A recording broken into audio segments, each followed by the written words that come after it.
Hey, Justin, I noticed last night you sort of lingered a bit on the field, and I just wanted to know your emotions and possibly what you were thinking when I saw you posted that photo on Instagram, but I was just curious your emotions with the end of the game last night and what you're thinking now about the future. Yeah,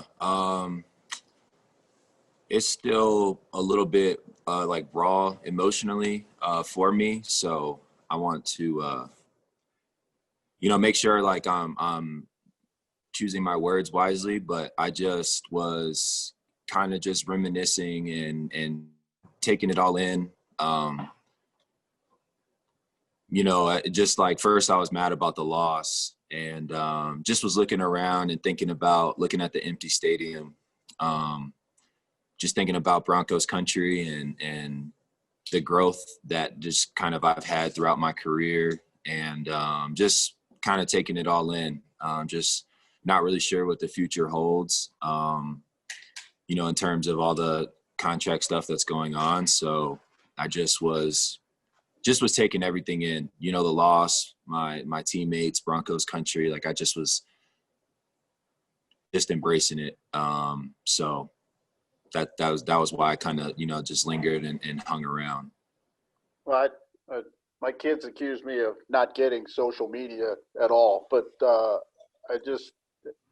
some people are going to perceive the photo as sort of a farewell. You didn't mean it that way, or what was your thought?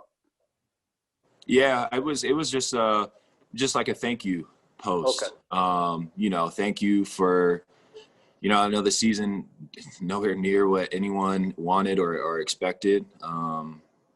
It's even tough to talk about, the season that we just had, but it was just like a thank you. I'm just appreciative of Broncos country and the support and everything that my family has been a part of since we've been out here. So, it was just a thank you to Broncos country.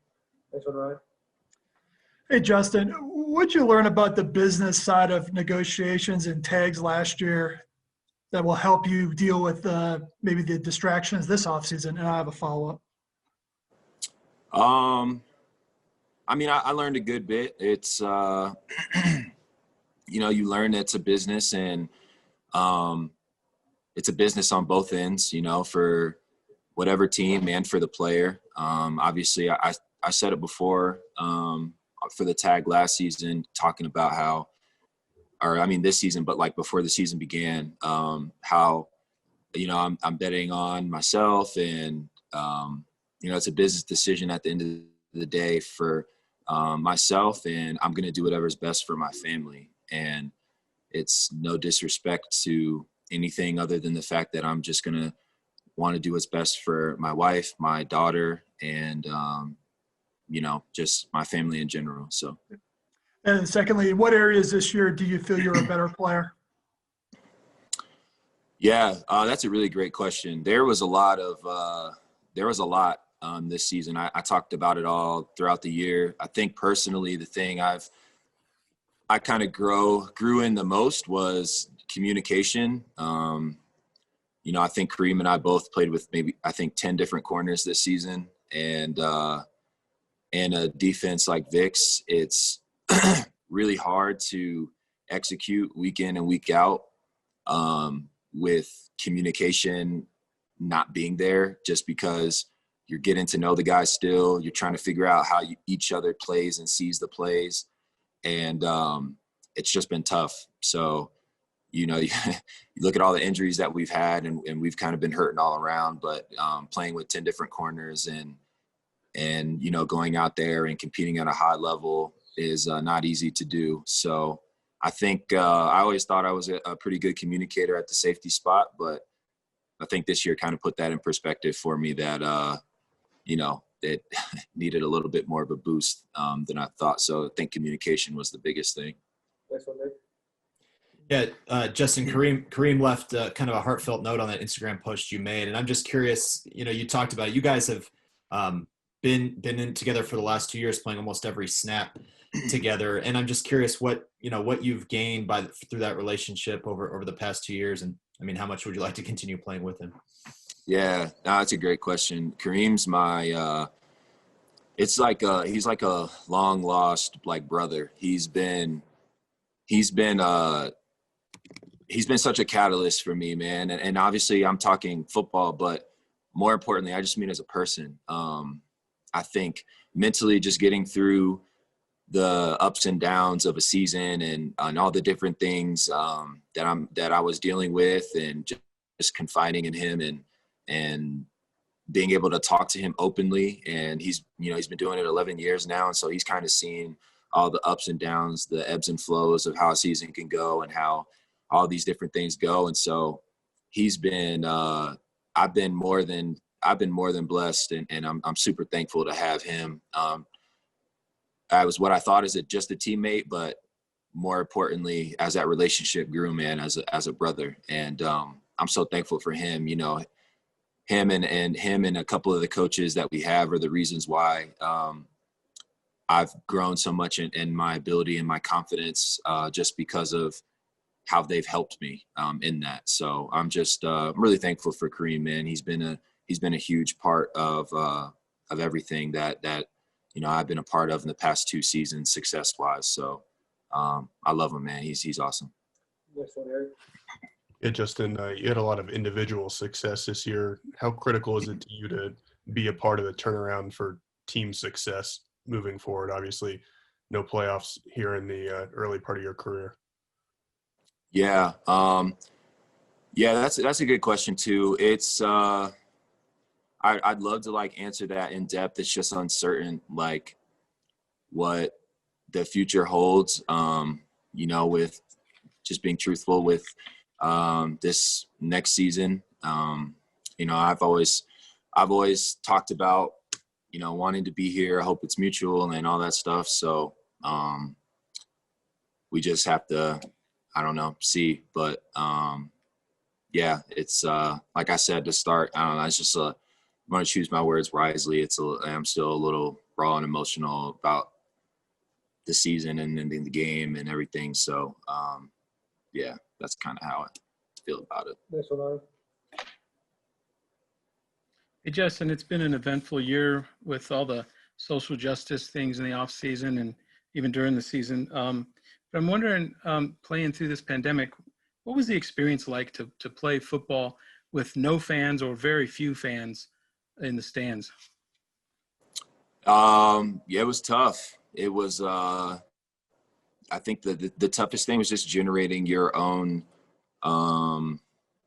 energy, I guess. It's so easy to get amped up when you're in Broncos country and you got, thousands of people cheering you on after a play you make or a big play, and you just get amped for that type of thing. And, it's even yesterday, getting the pick, and it was just kind of quiet. You maybe heard our sideline a little bit, but it's just not at the level you're used to hearing for the past couple of years. And it's just different. You got to build and you got to find ways to bring your own energy. And it was just tough. And I think that's why, a lot of the players are always saying, that for whatever team they're a part of, greatest fans in the world, because it's true after experiencing a season without fans. And it's just tough to not play, without any fans. So it was definitely a season I'll never forget. That's for sure. Next one, Mike. Yeah, Justin, last year it was a different kind of franchise tag year. 13 of the 15 players played on the tag. Was that difficult? And would you play on the tag again in 2021 if it came to that? I think the season was just difficult. It's kind of hard to just say about the tag and kind of separating the two. I think the season in general is difficult with everything that was going on. So it was just tough in and of itself. But that's pretty much how I feel about that. And then haven't had the chance to really sit down and have a conversation with my agent yet. So to your, second question, don't really have an answer. So. Got time for a few more. Next one, Andrew. kind of a follow-up on that with, playing 2019 a contract year and then playing 2020 on the tag. What do you do to kind of put that out of your mind and not think about it when you're going through not just game day, but just kind of the day-to-day routine of practice and all that, knowing that you're basically going year to year? Yeah. To answer that, it's kind of going back to Nick's question earlier, and how great like Kareem has been the past 2 seasons. Kareem's been a big part of kind of like that day-to-day process, and not just Kareem, but Kareem, Chubb, Vaughn, Cortland,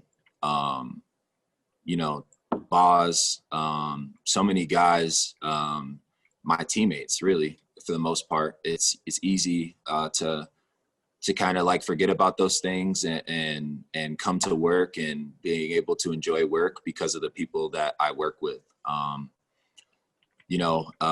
couple of guys have said it, and I know this season's, not indicative of talking about how awesome the locker room is, but I feel like it's just a great locker room, a great group of guys. It's been really easy to bond with them, and it just kind of, you step into a place like that, and it's easy to forget about some of the maybe the struggles or worries that you're going through, and just kind of put that off to the side and embrace the team. So I'm just I'm thankful for those guys, man. They were awesome for me this year, so thankful for them. Next one, Brandon. Excuse me, next one, Troy. Justin, thanks for the time today. Congratulations on your season. Is there any satisfaction you can take when you did bet on yourself and you end up with 5 picks, you end up in the Pro Bowl, you've played every snap for, if you're the Cal Ripken, Iron Man of this team, can you take some satisfaction in that, regardless of the outcome of future contract talks? Yeah, it's definitely I set goals for myself every season, write them in my phone, look at them from time to time. And those are all goals that I had for myself. And it's, you definitely take some, satisfaction in that, just because, and I think the biggest thing too is like, the season didn't go, like, even for me personally, like I set goals for myself, and, I may have done some great things that match up goal wise, but there are a lot of things that I felt like I could have done way better. And I put that in perspective, but I am thankful just, and so blessed to be able to leave the season healthy. And that was one of the biggest concerns was, I just wanted to make sure I left the season healthy. Playing 3 years in a row without missing a snap. I know I joke about it all the time about like, maybe I'll just skip a play and that'll be over, so no one has to talk about it anymore. But it is a cool thing to be proud of, because I love being available for my guys. No matter, we didn't make the playoffs, and it never crossed my mind to not go out there and not play, to be available for my guys. I say, we say it's a business decision, but that was just something that like never even thought about, was not being there. And it's something I'm thankful for, and it makes it easier, like I said, with the guys in the locker room. So I'm just appreciative of those guys, man. They're great. Last 2, Brandon and George. Justin, I don't know if we've asked you about Rich, your old agent, now works for the Broncos. So he's a guy that you're probably talking to normally. What's it been like not having him? Have you guys had any just casual communication? And is it maybe a good thing? Because I don't think we've been asking in the summer about having him as the negotiator on the other side after, knowing you so well and being so close to you the first 3 years of your career, 4 years of your career. Yeah. I don't really talk to Rich that much while he's in here. So got to know him a little bit, and then obviously he got the job here. So didn't really talk to him all that much. So. Final one, George. Yeah, Justin, I want to ask you about Vic. Obviously, you've had, your 2 best years under him in your career. How would you assess he's grown as a head coach this last season, and what do you see his potential being in the future with the Broncos? Yeah, that's a good question. I'm not sure like future stuff, but like anything else, I think I always think, like Drew said it best, and maybe a few weeks ago, I'm not even sure how long ago. I just remember the quote, like, we live in a world where everything's instant and instant gratification, and this is not how things work. At least not anything that's worth having. And Vic's been in the league for a long time, knows football, better than a lot of people, on social media says he does. And there's just a learning curve that comes with, being a head coach and just a learning curve with all that stuff. No matter what you're doing, where you're going, there's going to be a learning curve, no matter how long you've been doing it. And so, not to mention the type of season that this was with the pandemic and the injuries that we've had, and there's a lot out there. Vic's been great through it all. I know I'm just speaking for myself. I've loved having him as a coach, and I don't know what the future holds, but I just think that's worth taking into consideration. Everything that I named. So.